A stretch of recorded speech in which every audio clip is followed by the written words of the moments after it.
আচ্ছা, যুবসাথীর টাকা ছাড়া শুরু হয়ে গেছে, এটা কিন্তু আপনারা সকলেই জানেন। তো এই যুবসাথীর টাকা যারা অনলাইনে আবেদন করেছিল তারাই কিন্তু আগে পেয়ে যাচ্ছেন, কারণ তাদের ফর্ম অলরেডি ডিজিটালাইজড করাই আছে। আর যারা অফলাইনে ফর্ম জমা করেছিলেন তাদের ডিজিটালাইজেশনের কাজ কিন্তু সবেমাত্র শুরু হয়েছে। 2 থেকে 3 দিন হলো ডিজিটালাইজেশনের কাজ শুরু হয়েছে। অফলাইনে যারা আবেদন করেছেন তারাও টাকা পাবেন, তবে যারা অনলাইনে আবেদন করেছেন এবং আজ পর্যন্ত যে অফলাইন ফর্মগুলো ডিজিটালাইজড করা হয়েছে তারা হয়তো টাকা পেয়ে গেছে বা আগামী সোমবার মঙ্গলবার পেয়ে যাবেন। এবার ঘটনা হচ্ছে, যারা অফলাইনে ফর্ম জমা দিয়েছিলেন সেই ফর্মগুলোকে যখন ডিজিটালাইজড করা হচ্ছে তখন কিন্তু বেশ কিছু সমস্যার মধ্যে পড়তে হচ্ছে। কি কি সমস্যা সেটা আমি এই ভিডিওতে স্টেপ বাই স্টেপ দেখিয়ে দেব।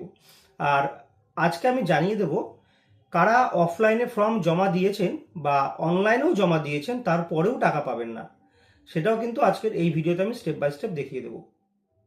তো প্রথমেই আপনাদেরকে বলবো যে যারা অফলাইনে ফর্ম জমা দিয়েছেন বা অনলাইনে জমা দিয়েছেন তাদের কিছু ক্রাইটেরিয়া কিন্তু রাজ্য দপ্তর থেকে বেঁধে দিয়েছে। যেমন ধরুন, যারা উইদাউট এপিক কার্ড মানে ভোটার কার্ড ছাড়াই ফর্ম জমা করেছেন তারা টাকা পাবেন না। আবার ধরুন, যাদের নাম ভোটার তালিকা থেকে ডিলিট হয়ে গেছে বা যাদের নাম আন্ডার অ্যাডজুডিকেশনে আছে তারাও কিন্তু এই মুহূর্তে টাকা পাবেন না। তাদেরকে তাদের ফর্মগুলোকে সেপারেট করে রাখতে বলা হয়েছে, পরে ভোটার হলে তারপরে অ্যাপ্লাই করতে পারবে।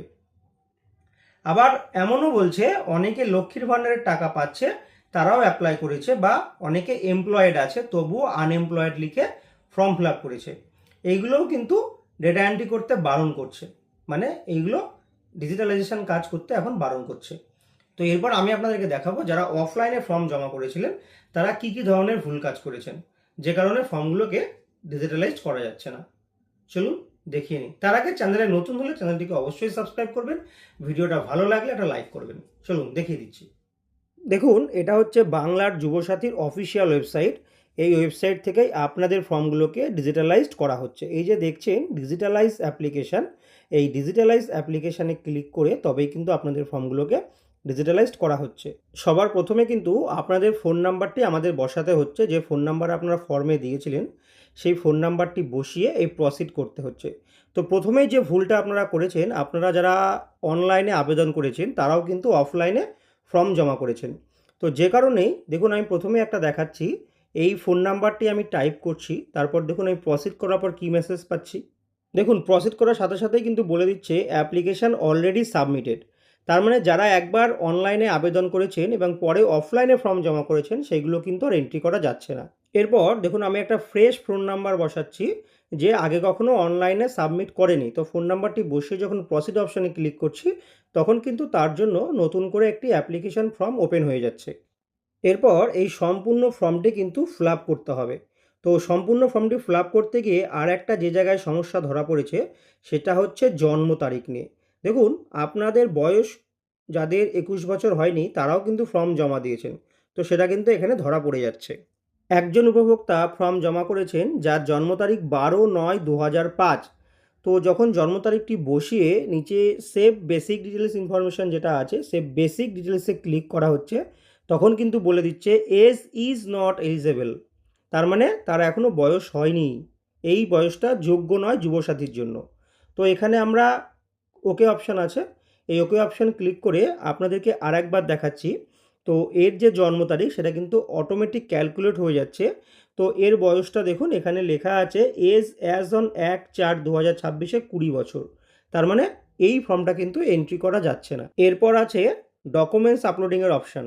তো সমস্ত ডকুমেন্টসই কিন্তু এখানে আপলোড করতে হচ্ছে। যারা অনলাইনে সাবমিট করেছে আগে, ঠিক তারা যেমন ডকুমেন্টস সাবমিট করেছে অফিসিয়ালভাবেও যখন এন্ট্রি করা হচ্ছে তখনও কিন্তু সেই ডকুমেন্টসই আপলোড করতে হচ্ছে। তো সাবমিট করার পর এরকম একটি মেসেজ দিচ্ছে, তারপরে কিন্তু অ্যাপ্লিকেশানটি সাবমিট করে দেওয়া হচ্ছে। তখন সাবমিট করার পর আরেকটি মেসেজ আসছে যে forwarded for further processing, are you sure want to submit this application. তো এটাকে আমরা ইয়েস করে দিচ্ছি। ইয়েস করে দিয়ে আপনার অ্যাপ্লিকেশানটিকে একদম সম্পূর্ণরূপে সাবমিট করে দেওয়া হচ্ছে।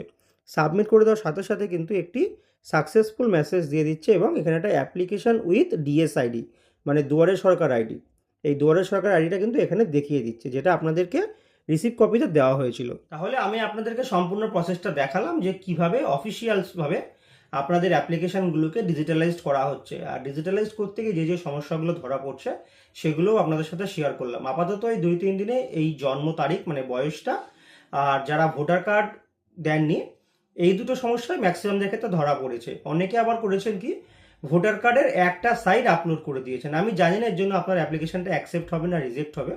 তো সবসময় অফিসিয়ালস হবে যখন ভোটার কার্ড জমা দেবেন তার দুই পাশে কিন্তু প্রিন্ট আউট মানে জেরক্স করে জমা দেবেন। আর অনেকে সেলফ অ্যাটাস্টেড করেননি, সেই ক্ষেত্রেও কিন্তু কোনো সমস্যা নেই। যারা সেলফ অ্যাটাস্টেড না করে জমা দিয়েছেন সেই ক্ষেত্রেও কিন্তু কোনো সমস্যা হচ্ছে না। তবে যুবসাথী প্রকল্প নিয়ে আমার আর বিশেষ কিছু বলার নেই। আগামী দিনে যদি আরও নতুন কিছু আপডেট পাই তবে সাথে সাথে সেটা আপনাদের সাথে শেয়ার করার চেষ্টা করব। আজকের মতো এখানেই শেষ করছি। নতুন ভিডিওতে খুব শীঘ্রই দেখা হচ্ছে।